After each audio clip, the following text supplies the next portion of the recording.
আসসালামু আলাইকুম everyone, welcome back to my channel. আজকের পর্বে আপনাদেরকে তৈরি করে দেখাবো ঝটপট একটি চিকেন রোস্টের রেসিপি।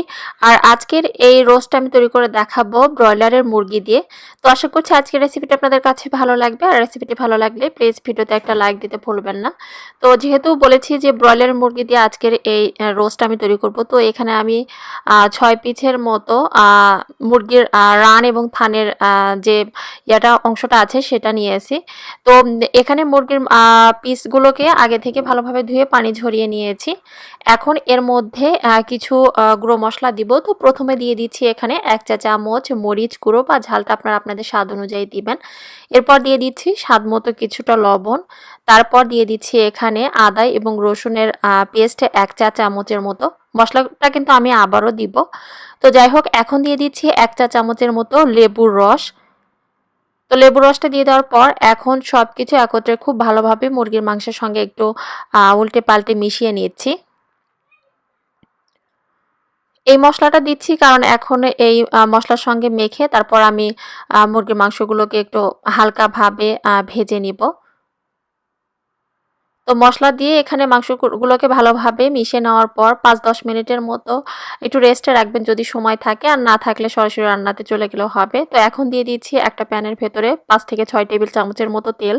তেলটা দেওয়ার পর একটু গরম করে নিতে হবে। তারপর এখানে দিয়ে দিচ্ছি মুরগির পিসগুলো। তো মুরগির পিসগুলোকে দিয়ে দেওয়ার পর এখন চুলার আঁচটা মিডিয়াম থেকে সামান্য পরিমাণ বাড়িয়ে দুটো পাশ জাস্ট একটু হালকাভাবে ভেজে নিব।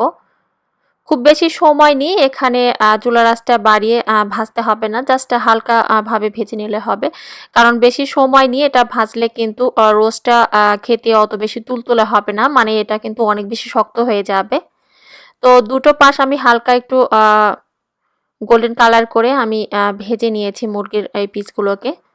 তো এগুলো ভাজা হয়ে গিয়েছে।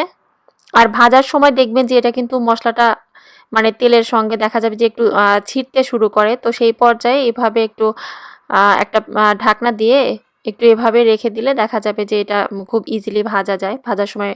আর এটা ছিটলেও গায়ে লাগে না। তো তারপর এখন এই মুরগির পিসগুলোকে তুলে নিচ্ছি। এরপর এই সেম প্যানের ভেতরে আরও এক্সট্রা কিছুটা তেল আমি দিয়ে দিচ্ছি। তবে খুব বেশি পরিমাণ তেল দিয়ে এখানে রোস্টটা আমি তৈরি করব না। তেলের সঙ্গে আপনারা চাইলে কিন্তু এখানে ঘিটাও দিতে পারেন, তবে আমি এখন দিব না, পরে দিব। তো এখন কিছু আস্ত মশলা দিব। দিয়ে দিচ্ছি 2টা তেজপাতা, তারপর দিয়ে দিচ্ছি এখানে 2 টুকরো দারুচিনি, তারপর দিয়ে দিব হচ্ছে এখানে 6টা থেকে 7টার মতো এলাচ। এরপর দিয়ে দিচ্ছি এখানে 1 কাপ পেঁয়াজ কুচি। রোস্ট তৈরিতে সাধারণত পেঁয়াজটা একটু বেশি লাগে। তো পেঁয়াজ কুচিটা দিয়ে দেওয়ার পর এখন একটু নেড়ে চেড়ে নিচ্ছি। আর চুলার আঁচটা এই পর্যায়ে মিডিয়াম থেকে বেশ খানিকটা বাড়ানো আছে। তো হালকা একটা কালচে কালার করে এখানে মানে গোল্ডেন কালার করে এখানে পেঁয়াজটাকে একটু ভেজে নিয়েছি। আর এই পর্যায়ে পেঁয়াজটা কিন্তু নরমও হয়ে গিয়েছে। তো এখন দিয়ে দিচ্ছি এখানে 2 টেবিল চামচ পেঁয়াজের পেস্ট। খুব বেশি দিব না, যেহেতু এখানে পেঁয়াজটাও আমি একটু বেশি দিয়েছি, মানে 1 কাপের মতো দিয়েছি। তো 2 টেবিল চামচ পেঁয়াজের পেস্টটা দিয়ে দেওয়ার পর 2 থেকে 3 মিনিটের মতো একটু ভেজে নিতে হবে। এতে করে দেখবেন যে পেঁয়াজের একটা এক্সট্রা স্মেল থাকে, তো সেটা চলে যাবে।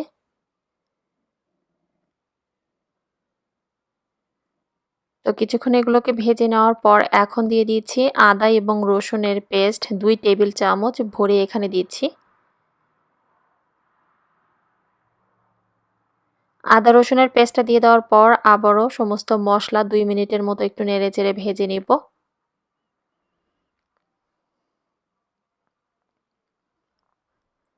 তো মশলাটাকে এখানে কয়েক মিনিট একটু সময় নিয়ে ভেজে নিয়েছি। এতে করে দেখছেন এর কালারটাও কিন্তু চেঞ্জ হতে শুরু করেছে। এখন আমি দিয়ে দিব গুঁড়ো মশলা। প্রথমে দিয়ে দিচ্ছি 1/2 টেবিল চামচ মরিচ গুঁড়ো, বা ঝালটা আপনি চাইলে আপনাদের স্বাদ অনুযায়ী কম বা বেশি করে দিতে পারবেন। তারপর দিয়ে দিচ্ছি এখানে 1/2 টেবিল চামচ জিরা গুঁড়ো। এরপর দিয়ে দিচ্ছি এখানে সামান্য পরিমাণে পানি। পানি দিচ্ছি যাতে করে মশলাটা আর কষানোর সময় পুড়ে না যায়। আপনারা চাইলে এখানে পানির পরিবর্তে তরল দুধটাও কিন্তু দিতে পারেন। তো পানিটা দিয়ে দেওয়ার পর এখন সবকিছু একত্রে খুব ভালোভাবে একটু মিশিয়ে নিয়ে তারপর এগুলোকে আমি একটু কষিয়ে নিব ঢাকনা দিয়ে ঢেকে। আর চুলার আঁচটা এই পর্যায়ে কিন্তু মিডিয়াম লোতে রাখতে হবে, কারণ খুব বেশি আঁচে এখানে মশলাটা কষানো যাবে না। তো এরপর দিয়ে দিচ্ছি এখানে 1/3 চা চামচ করে জয়ফল এবং জয়ত্রী গুঁড়ো। জয়ফল এবং জয়ত্রী দুটো আলাদা করে কিন্তু 1/3 টিস্পুন করে আমি দিয়েছি। তারপরে একটু নেড়ে চেড়ে মিশিয়ে নিয়েছি। এখন দিয়ে দিচ্ছি এখানে গরম মশলার গুঁড়ো 1/2 টেবিল চামচ।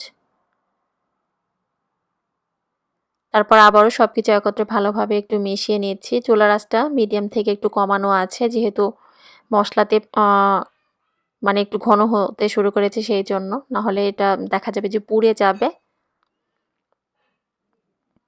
আর এখানে আসলে প্রত্যেকটা কাজ একটু সময় নিয়ে করতে হবে, মানে ধাপে ধাপে মশলাটা দিতে হবে এবং একটু সময় নিয়ে এটা কষিয়ে নিতে হবে। এখন দিয়ে দিচ্ছি 3 টেবিল চামচের মতো বাদাম কিশমিশ, এগুলো নিয়ে আমি একটু ভালোভাবে পেস্ট করে রেখেছিলাম সেই পেস্টটা।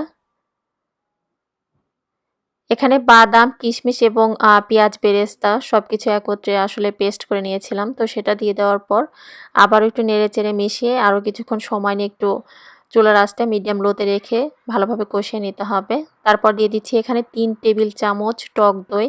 আর টক দইটাকে এখানে পানি ঝরিয়ে নিতে হবে। তো টক দইটা দিয়ে দেওয়ার পর আবারও সবকিছু একত্রে খুব ভালোভাবে একটু মিশিয়ে নিয়েছি এবং চুলার আঁচটা লো থেকে সামান্য পরিমাণ বাড়িয়ে এখন ঢাকনা দিয়ে ঢেকে কিছুক্ষণ পর পর ঢাকনাটা খুলে মশলাটা আমি একটু সময় নিয়ে নেড়েচেড়ে ভালোভাবে কষিয়ে নিব।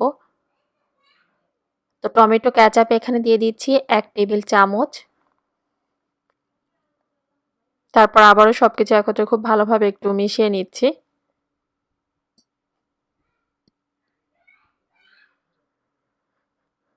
আসলে এখানে চিকেন রোস্ট আপনি যত সময় নিয়ে মশলাটাকে চুলার আঁচটা কমিয়ে একটু ঢাকনা দিয়ে ঢেকে এটা ভালোভাবে কষিয়ে নিবেন, ততই কিন্তু এর টেস্টটা বেড়ে যাবে।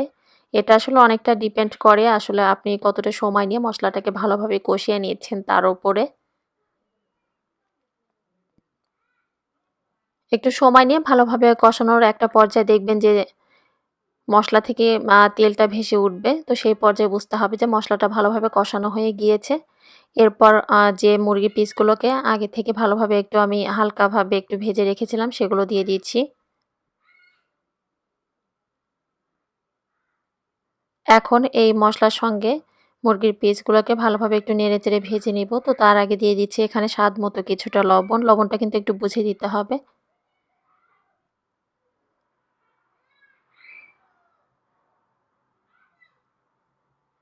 যেহেতু প্যানটা আমার একটু ছোট হয়েছে, তো যার কারণে এখানে একটু নেড়েচেড়ে নিতে একটু ঝামেলা হচ্ছে। আসলে রোস্ট রান্না সাধারণত একটু ছড়ানো প্যানে হলে বেশি ভালো হয়। তো নেড়েচেড়ে তারপর ঢাকনা দিয়ে ঢেকে চুলার আঁচটা লো থেকে বাড়িয়ে একটু সময় নিয়ে এখানে মশলার সঙ্গে মুরগির পিসগুলোকে ভালোভাবে আমি কষিয়ে নিব। কারণ একটু সময় নিয়ে এটা কষিয়ে নিলে একটা পর্যায়ে দেখবেন যে মুরগির মাংসগুলো অনেকটা সেদ্ধ হয়ে যাবে। তো এখন দিয়ে দিচ্ছি 1 কাপ তরল দুধ। আর তরল দুধটা কিন্তু এখানে ঠান্ডা না, জাল করা আছে। তো তরল দুধটা দিয়ে দেওয়ার পর এখন সবকিছু একত্রে খুব ভালোভাবে আমি মিশিয়ে নিয়েছি। আর এর থেকে বেশি পরিমাণ তরল দুধটা লাগবে না, যেহেতু মশলার সঙ্গে মুরগির এই পিসগুলোকে আমি ঢাকনা দিয়ে ঢেকে একটু সময় নিয়ে কষিয়ে নিয়েছি, যার কারণে মুরগির মাংসটা একটু সেদ্ধ হয়ে গিয়েছে। তো ভালোভাবে এটা মিশিয়ে নিয়ে এখন আবারও ঢাকনা দিয়ে ঢেকে চুলার আঁচটা মিডিয়াম থেকে বাড়িয়ে একটু সময় নিয়ে এটাকে আমি একটু জাল করে নিয়েছি।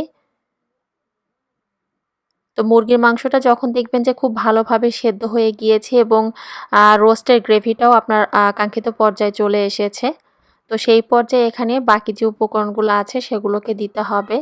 আর এই পর্যায়ে এসে আমি যখন দেখেছি যে মাংসটা খুব ভালোভাবে সেদ্ধ হয়ে গিয়েছে, তো চুলার আঁচটা কিন্তু আমি একদম কমিয়ে দিয়েছি, তা না হলে গ্রেভিটা টেনে যাবে। তো এখন দিয়ে দিচ্ছি গোলাপ জল এবং কেওড়া জল কয়েক ফোঁটা করে দিয়ে দেওয়ার পর এখন দিয়ে দিচ্ছি আমি পেঁয়াজ বেরেস্তা। তারপর দিয়ে দিচ্ছি এখানে 1 চা চামচের মতো চিনি। চিনিটা কিন্তু অবশ্যই দিতে হবে, এতে করে স্বাদটা বেড়ে যাবে অনেকাংশে। তারপর দিয়ে দিচ্ছি হচ্ছে 1 টেবিল চামচের মতো ঘি। কয়েকটা কাঁচা মরিচ দিয়ে দিলাম সুন্দর একটা ফ্লেভারের জন্য। এরপর ঢাকনা দিয়ে ঢেকে মিডিয়াম লো আঁচে এখন আরো কিছুটা সময়ের জন্য এটা আমি চুলার উপরে দমে রেখে দিব। তো রান্নাটা আমার হয়ে গিয়েছে, গ্রেভিটাও কিন্তু কাঙ্ক্ষিত পর্যায়ে চলে এসেছে। কারণ এর থেকে ঘন করে গ্রেভিটা চুলা থেকে নামিয়ে নিলে দেখা যাবে যে রোস্টটা ঠান্ডা হয়ে যাওয়ার পর কিন্তু গ্রেভিটা আরো একটু টেনে যাবে। তো সেই হিসেবে বুঝে চুলার উপর এটা একটু পাতলা থাকতেই চুলা থেকে নামিয়ে নিতে হবে। আশা করছি রেসিপিটি ভালো লেগেছে। যদি রেসিপি সম্পর্কে কোনো প্রশ্ন থাকে কমেন্ট করে আমাকে জানাবেন, আমি রিপ্লাই দিব। সবাই ভালো থাকবেন। আল্লাহ হাফেজ।